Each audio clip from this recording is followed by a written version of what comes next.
Ayan, welcome to BGYO! Hey everyone, sige matiin nyo ang ating press friends. Magandang hapon po sa inyo lahat. Sana okay lang kayo at nakakain na. Okay po tayo ngayong araw. Thank you po for being here. One, two. Buhay! Ako po si Jello. Hey guys, my name is Mickey. Ako po si Akira. Ako po si JL. And we are BGYO.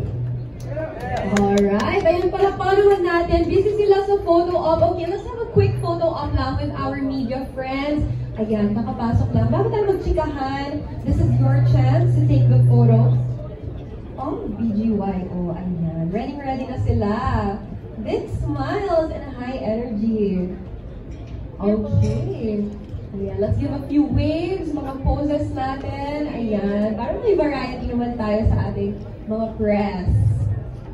Alright, ayan. Handa-handa naman kayo sa ating posing. Sanay na, di ba? Okay, ang taas ng energy ng ating boys. Thank you to our media friends. Ayan, ready na sila sa photos ninyo. So today, hindi lang naman kayo din bida dito dahil yung mga milestones nyo din. So, first and foremost, congratulations are in order dahil na-nominate kayo as International Rising Artist at the Breakthrough Awards in Brazil. So, syempre, big achievement to, not only for you, but for Filipino music. Yan naman palapakan natin ang nominated ng boys natin. Congrats! Kamusta naman yung pakiramdam na na-nominate kayo doon? We were very surprised to say this was our second time nominated, and it reminds us keep going. It reminded us why we started, and we're just pushing. We're focusing on our concert now, and we're getting ready. That's great. Humble beginnings talaga. And nagpe-pay off yung hard work. At nakikita naman natin yun, di ba? Pero hindi lang yun ang iko-congrats ko sa inyo because you also had your unforgettable performance sa Summer Sonic Bangkok kung saan i-represent nyo ang Philippines. Kayo ang nag-iisang Filipino artist sa line-up. Ayan, maraming salamat sa mga palakpak. Palakpakan naman natin sila ulit, guys. Grabe, the only Filipino artist dito sa line-up. Big milestone. Kamusta naman yung experience? Kamusta ang Bangkok? Yes, so sobrang grateful kami na mabigyan ng opportunity na makapag-perform sa Summer Sonic Bangkok. Kasi yung mapipigyan na showcase namin yung music namin sa international audience. And nagkaroon din kami ng chance collab yung mga artists na nag-perform doon. And nakakatuwa kasi sobrang friendly nila. And ang dami din namin natutunan sa kanila. At napanood din namin yung mga nilulung up namin international artists. Like Alicia Keys, Camila Cabello, Black Eyed Peas. And at the same time, habang nanonood kami, dami namin natutunan na pwede namin baunin sa mga future performances na. Siyempre, many more to come. Hindi lang yan magiging una for sure. Marami pang susunod. And hindi na natin isa-celebrate ito dahil magiging common na lang ito sa inyo. So that's what we're hoping for. Yun ang minamanifest natin. Pero hindi yun ang pag-uusapan natin today because today's press conference is really about letting everyone in on what's next for you. For BGYO, so yung music nyo, the concert of course, and yung journey na pine-prepare nyo ngayon. So this is your chance to share yung excitement nyo sa ating media, press friends, and partners. So before we listen sa mga bago nyong kanta, let's look back sa mga ni-release nyo na earlier. So personally, this is one of my favorites ng video. Ay, grabe, ang lakas ang lakas ng feedback, grabe. Okay, kunwari may langaw na lang tayong kasama dito. Yun ang pansin yun. So personally, my favorite is All These Ladies. So this has already crossed over 1 million streams across a lot of platforms and nakalag din to sa Spotify's viral hits playlist. So honestly, after Crash, ito na yung paborito kong kanta. All These Ladies, ang ganda din ng performance, the visuals of the music video. Kaya, i-share din natin sa kanilang All These Ladies. Guys, let's listen to this song together. 300,000 streams na rin. So, congratulations! Siyempre, ito yung binigyan nyo na performance, diba, dun sa Bangkok. So, kamusta naman performing it for the first time sa international audience naman? Sobrang nakakatuwa kasi nabigyan kami ng opportunity na makapag-perform sa music namin ng Bangkok. And parang for us, super blessing yun to share our music, open and everything sa ibang international stage. And it's not just a normal stage event, and to be able to debut that song on stage in a big event, sobrang thankful and grateful. Yeah, of course, congrats. And the headlines will actually set the tone for what everyone can expect sa ating EP. Kaya hindi na rin natin papatagalin. Let's get the ball rolling, of course. Let's play headlines first, and then mamaya, ang ating pa-surpresa sa media friends. So, DJ, play na natin ang headlines.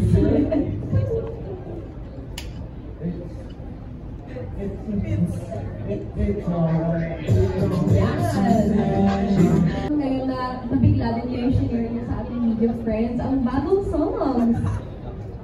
Sana nagustuhan niyo kahit onti lang part ng song yan. Kasi kami excited din kami. Pero kung gusto niyo pa marinig yung song sa concert niya, sa October ka na. So, bilhin na kayo ticket guys sa ticketnet.com.ph. Tama! True. Isa lang sa may kiagaw ng ticket niyan. Sorry. Magkakasama tayo sa pila. Okay, walang special treatment pagkat host ako dito. Or pero kung gusto niyo bigyan ng ticket. Okay lang naman din para magsama-sama tayo doon, di ba? Pero thanks so much for the special treat. Actually, parang papasalamatan ko sa management kasi hindi nyo alam. Actually. So thanks everyone. Palakpakan naman natin ang unreleased tracks of BGYO. I think everyone truly enjoyed that. So thank you for the special treat. So now we're gonna move on to our Q&A. So mas kilalanin pa natin kung kamusta ba ang BGYO ngayon. So we got some questions from our media friends. So ako nang magbabasa ng questions. And then later, if there's still time, they can follow up personally. So are you guys ready? Ready! Very ready. Always ready.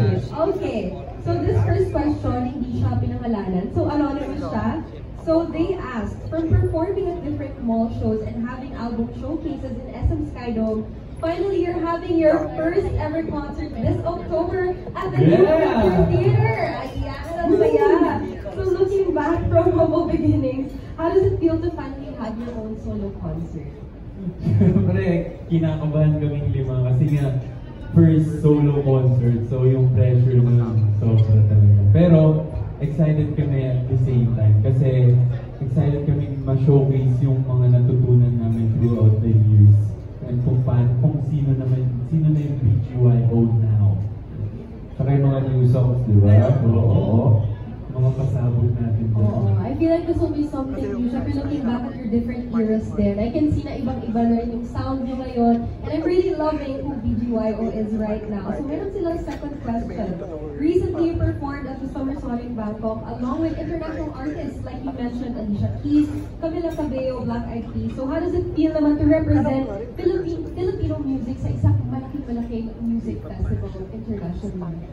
Ayun nga, sobrang grateful nga kami kasi nabigyan kami ng opportunity na makapag-perform sa Summer Sonic Bangkok. And yung fact na kami yung first Filipino boy group na makapag-perform doon, sobrang saya.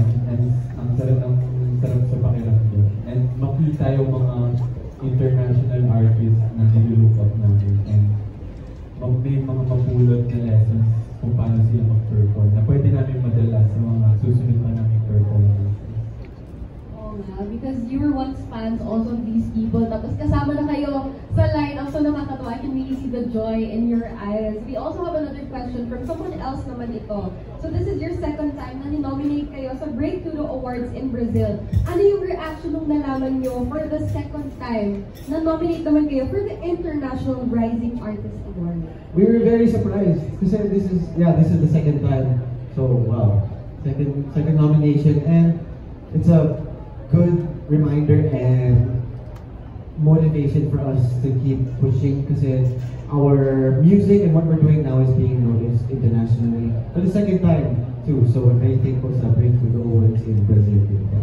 Yeah, nakakatuwa talaga. Palakpakan naman natin ang BGYO. We're manifesting for more international nominations. Siyempre yun din ang goal to forward Filipino music internationally. Ito naman, we have a question from Nika Sabio from Push ABS-CBN. First question is, preparing for this concert, what are the things that you discovered about yourselves individually and as a group that you are proud of?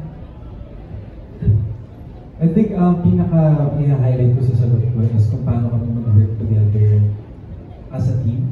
Kasi nakaka-proud siya kasi kahit may limang opinions, limang mga mindset, tsaka mga ideas, at the end of the day, with the team, na gagawa namin ng iisang sagot para sa lahat ng mga ginagawa namin sa process papuntang concert. Ang galing. Actually, you grow together talaga as a group. So for the second question, with the new EP, what is the difference of this to your previous albums? And please share, how did you prepare for this? And ano yung nag-inspire sa inyo dito? Ano siya eh, this new EP that we are going to release, it's very special to us. It shows how much we've grown through the years and how much our music evolved. Kasi before we were trying to experiment with different sounds, and we are proud of our new release, especially this year. This year from Trash to our EP1 and going to our new Headlines EP. It hits different talaga, and we are very grateful na and excited to release all of the music na matagal na namin tinatago, di ba? Sobrang tagal. And yeah, I think it just shows the maturity in the group of BGY as an artist and as a person. So I'm truly loving this year. I feel like everyone as well, they were really vibing along sa mga kanta na pinakinggan natin kanina. We have another naman, Jenna De Vera from Manila Concert Junkies. So for 2025, BGYO is being crafted to become more of a global group based on previous singles and your upcoming EP Headlines, with songs mainly being in English actually. So is this a clear path that you boys want to take, or can we expect comeback songs like Tumitigil Ang Mundo and Gigil? For sure, soon we will be releasing more Tagalog songs. Nasakto lang right now na we were able to work with a lot of international songwriters and producers na madami kami ng bangko na English songs. But for sure, abangan niya in the future, we will still be releasing a lot of Tagalog songs. Kaya abangan talaga natin yan, right guys? Feeling ko gusto nyo rin ng Filipino songs, and yun ang inaantay din ng maraming. But I'm so excited for the Headlines EP. Ang ganda naman din talaga. Let's go! I'm so excited for everything in the future ng BGY. So salamat sa teaser mo ng Filipino songs in the future. And another question from Jeno as well. Please take us through your preparations for the concert. Were there any differences in rehearsals? That is your first ever solo concert. So nag-iba ba yung rehearsal moves before sa concert nyo? And personally, for each member, what are you most excited to showcase sa first concert nyo? As we're getting closer and closer sa first ever concert po namin, I think mas mahaba and mas intense yung rehearsals kasi we have many adjustments and we wanna change some things to make it something new, and we wanna make sure na prepared po kami mentally and physically. And personally, I am excited for our performance of our new EP kasi it fits the name of our concert, BGYO now. This is our music now, this is who we are now. Ako personally, feel ko kailangan yung abangan and maging excited kayo sa mga solo prods na i-perform namin for this concert. Kasi solo prods?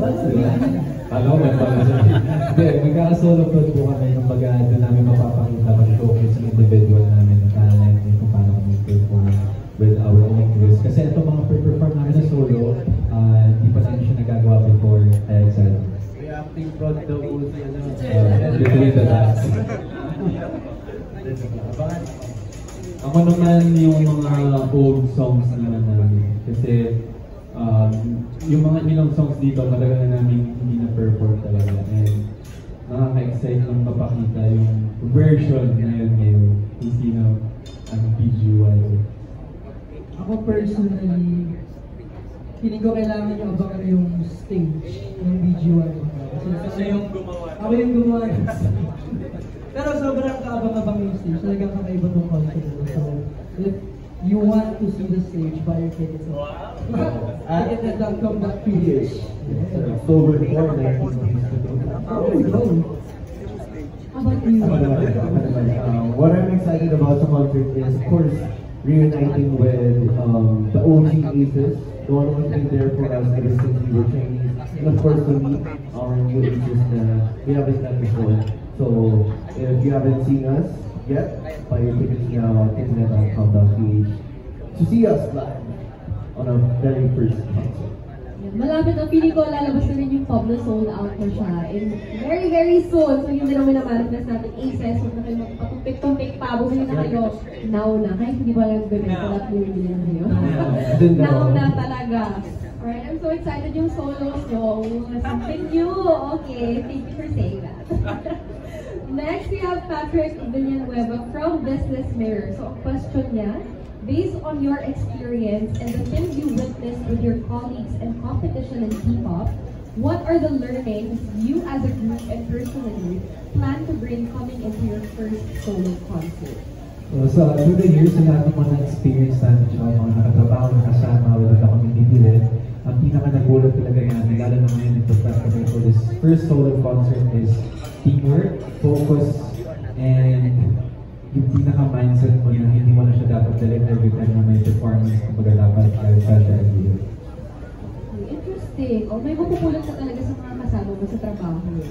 His next question is, we've seen artists get their hunger on stage.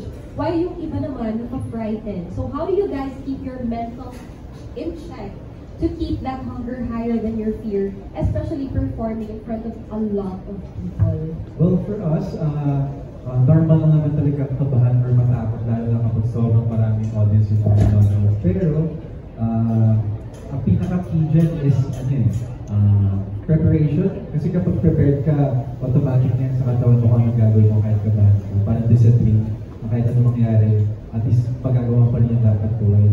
And at the end of the day, normal kabahan, okay rin kabahan kasi alam mo kahit tayo sa puso. Saka sa nakatulong ka para mawala yung kabay, nagpasa ka mo sa likod, sa backstage. May mga rituals ka na. Malakas talaga. Ang pasa, prayer, and huddle, tsaka baga practice ka na sa group and individual para align kami paglabas ng stage, pag-start ng music. Boom! Iba talaga, pag BGYO, may mga pag-rituals sila na ganyan. Paluan. Oo, may paluan segment. Ay, makalimutan ko pa ba, diba? That's nice to know, ah. Hindi ko ata narinig yun sa iba pa. So, first time ko narinig yun. We also have a question from Vince from Philippine Concerts. Collaborating with global songwriters like Melanie Fontana and Lindgren, who have worked with artists such as BTS, Blackpink, 17, Twice, Britney Spears, and Dua Lipa. So this must have been a game changer for all of you. So can you share your